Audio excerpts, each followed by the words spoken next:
Hello, everyone. Welcome to the Tears of the Kingdom last trailer discussion. I'm here with Nintendo Memories today, and we are going to go in depth, talk about the whole trailer.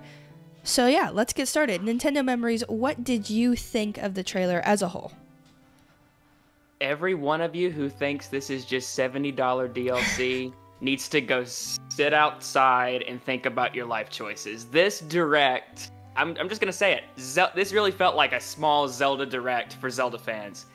I was so blown away by what we saw from the very first frame to the very end. Like, I mean, I know we're going to talk about a bunch of different things, but Ganondorf coming back, what the tease of what looks like real dungeons, like what we saw, what looked like an underground fire temple, and all these different things. I'm blown away. Yeah, blown away.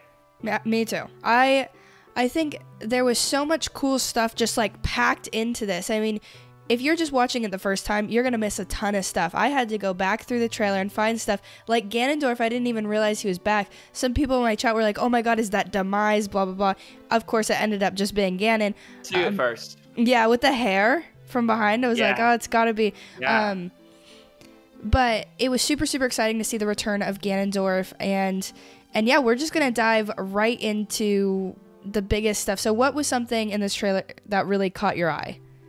So the first thing that immediately caught my eye was just how vast and seamless the transition is between sky to surface. I mean, we saw that a bit with the gameplay demonstration with Aonuma, but seeing it, especially in that big opening part where it showed Link skydiving all the way from what seemed like much higher than what we saw in that gameplay demonstration, all the way down to the sky, and just seamlessly, like no loading screens, nothing. They really seemed to just like capitalize on, like, they really were trying to hone in on that.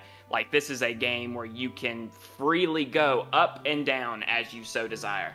And that's something they've been trying to accomplish since Skyward Sword, and I am just happy to see it finally realized. Yeah, when he's coming down into the, like, from the skydive and stuff, he looks like he's dropping in Fortnite. It's just kind of hysterical. Oh my gosh, yeah.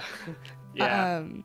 But yeah, no, I think it's super cool, and we can see that there's not loading screens. It's fully fleshed out, like open. And one of the biggest fears I had going into this game was that it was going to be similar to the world of Breath of the Wild. And that was, everyone had that concern kind of. We were like, hopefully they change this up a lot to give us something that is actually worthwhile and different. And they've really shown that because, I mean, with the Sky Worlds, and we have the, I don't know if, do you see like the puzzles just around the world? Like, they look sort of like shrines, but they have like reverse gravity and like different things like that. What did you think? Yeah, I think some of the I think honestly it seems like shrines are gonna be back, but in a new way. It seems like we have smaller dungeon-like shrines, but they're in the sky world. Like we saw some like sky labyrinths where Link was going through with the paraglider, and even skydiving down and seeing like lasers he was going through. I was like, what the Mission heck is all that? Impossible type Yeah, stuff. I was like, what the heck is that? Like, that is insane.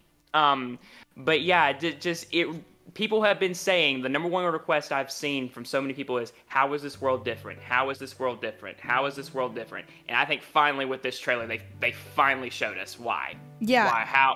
Why and how this world is different. Yeah, and there was so much going into this trailer and the release of Tears of the Kingdom as a whole, because people are worried that, you know, that they were done showing us stuff and that we're not going to see anything else. And then when they finally gave us this trailer, I think it really puts to rest the fact that we might need a direct or something, because it showed us every reason as to why we might want to get this game. It differentiates itself from Breath of the Wild, and it shows like more casual fans how this is different, how this is a new game. And I think it's just really smart for the marketing as a whole to put out this last trailer. And it's not a spoiler, it's just very packed to the brim with things that are different, and it shows exactly why you need to get this game. I'm super, it has me at an all-time hype level, really. I'm so excited. Yes. Another big thing that really stood out to me was we only got to see it just for a split second. We didn't get to see a whole lot of it because it seems like they're really trying to keep that part of it a surprise. But I don't know if you, but like I believe it was like last year, Nintendo filed a patent for sky combat in The Legend of Zelda: Tears of the Kingdom, where it showed Link as he's skydiving be able like to pull out his bow and like fire it in a weird way. Mm-hmm. We saw that very briefly in this trailer with like this monster coming out of the sky and Oh yeah. and Yeah. So there are boss fights that are going to take place in the Sky World, and I cannot wait for that. Yeah. That is going to be epic. Yeah, the Sky World too is so different because you even have those constructs, and from the looks of it, they like go about their daily tasks, chopping down wood and stuff, and then it's like they have so much more personality other than just fighting them, which is something I think that was really cool that they introduced in Breath of the Wild with Bokoblins and Mokoblins, like kind of doing their own thing. But they took that idea and absolutely expanded on it so much, and it just makes the world feel like more lived in and real. And that was also just super, super cool. The thing that I thought was the like most insane was, did you see that part where he's jumping, like kind of platforming in the sky, and he's jumping across these things, and the gravity is fully reversed? Oh my gosh. Or it's like Yes. changed. I was like, what is this? Yeah. I've seen some people, there have been some wild theories out there that suggest that this world, because Aonuma said that the expanded world goes like back in that delay announcement, he says we've seen that the world goes into the skies above and all that, but he says that the expanded world goes even beyond that. That's crazy. So I've seen, which tells me maybe we go to space. I mean, it sounds like because it looks like maybe, because in that clip we see Link as he's jumping and he's like looks like he's space jumping. Like Yeah. he's he like in that one particular clip, he is super high up in that clip. Yeah. And so I just maybe we're going to outer space. That'd be really cool. Yeah, there's a lot of theories with this game as a whole, and in the story department, I know there's tons of ideas as to where this takes place in the timeline and stuff like that. What do you think? Like, where is this dropping on the timeline, in your opinion?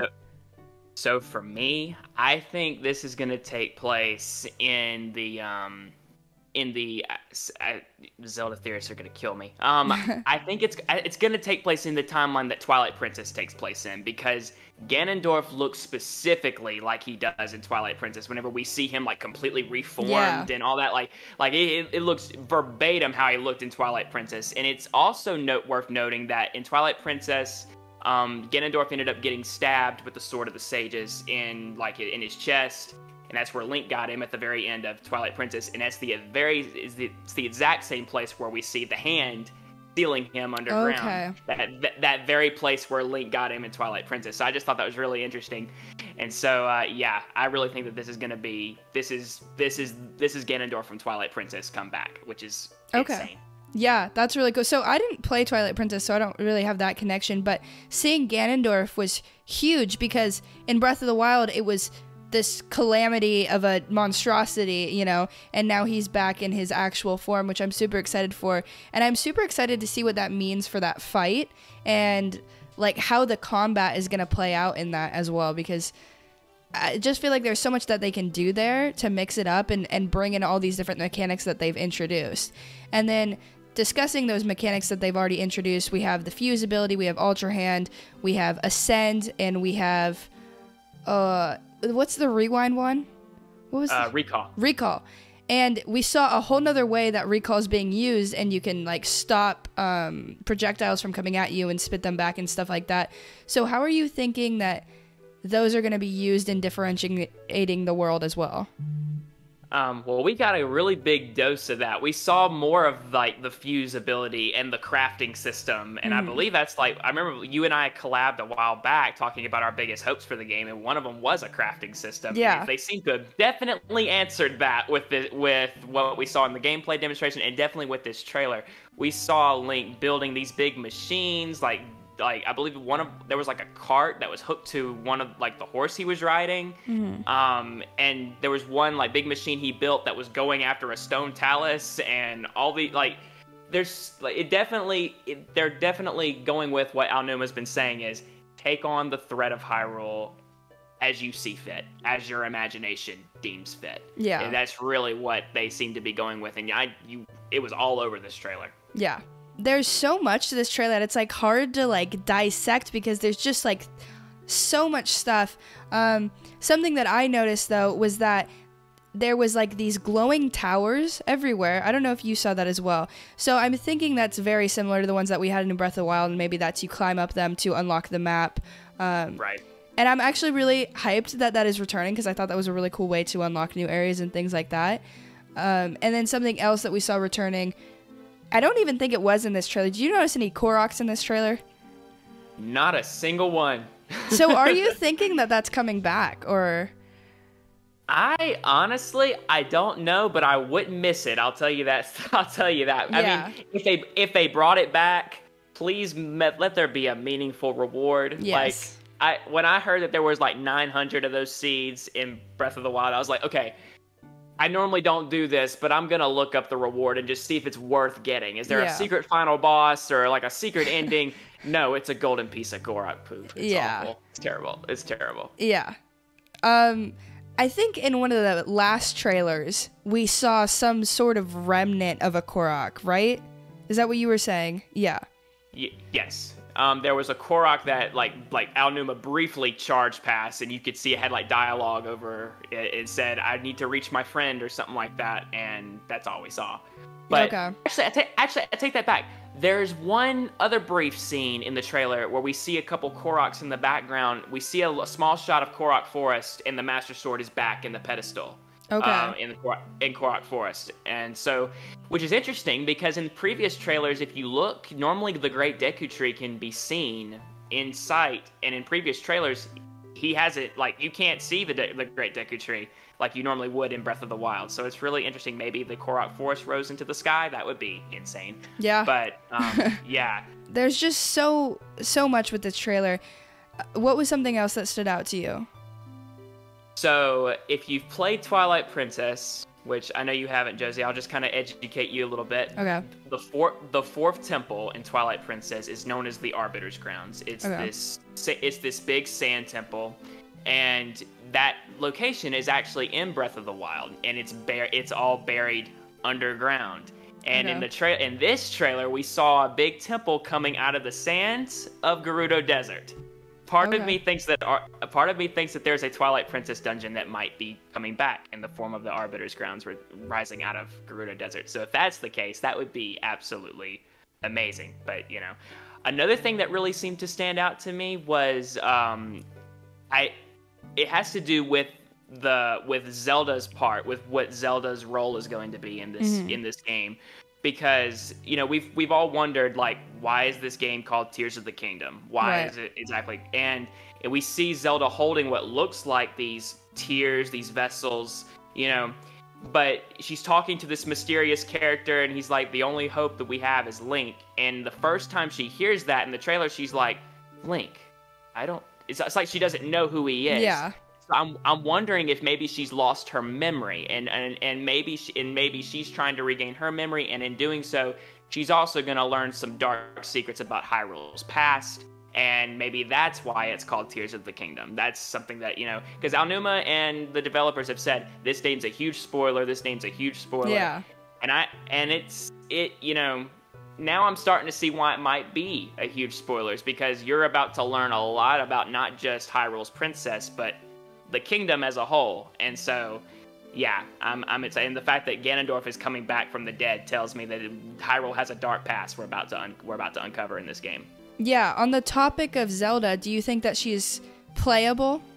Because I know that was a huge thing that people wanted. And the thing with her that I'm thinking is that it's a maybe, because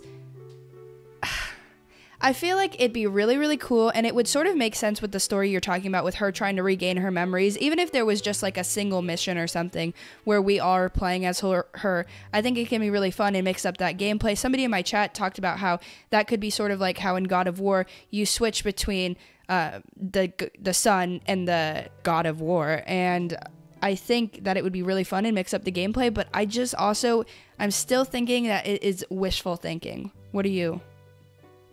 So I'm a lot like you. I'm a little bit in between. But one aspect that I originally was going to think about was, you know, because I didn't know, this is before the trailer dropped, but in past trailers we saw that she had fallen to the underground. We didn't know what had happened to her.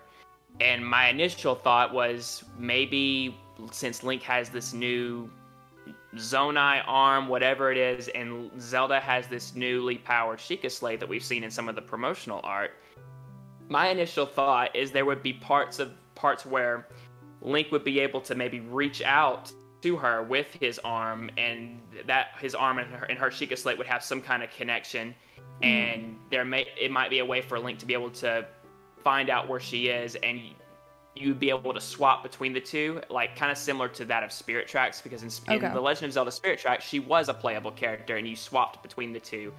But now I'm kind of thinking they may take a similarity approach that they've kind of done with the Paper Mario games. I don't know if you've ever played the Paper Mario games, but basically how those games worked is, Princess Peach gets kidnapped, of course. But after you finish a world, it would transition back to where Princess Peach is being held, and you would get to play with her for just a segment before it transitions back to Mario. And what I'm thinking is maybe, just maybe, after maybe we finish a dungeon or something big happens in a big boss fight, maybe it flashes over to where Zelda's at in her journey, and we get to see maybe where she's at, and we get to play as her for just a few moments.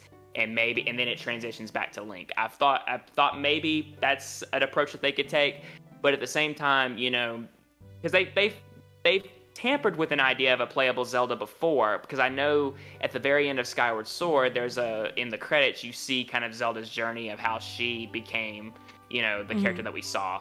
And originally that was supposed to be a playable thing for the players. They were supposed to play as her through those story segments, but it instead just became something you watched through the credits. So if they're expanding, maybe because they expanded on the Sky World of Skyward Sword, so maybe if they expand enough, we can get all the way over there.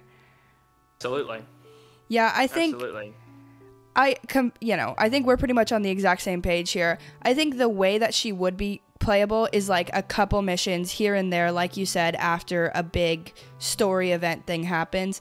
And I would be pretty happy with that, because honestly, I'm not expecting to play as her almost at all.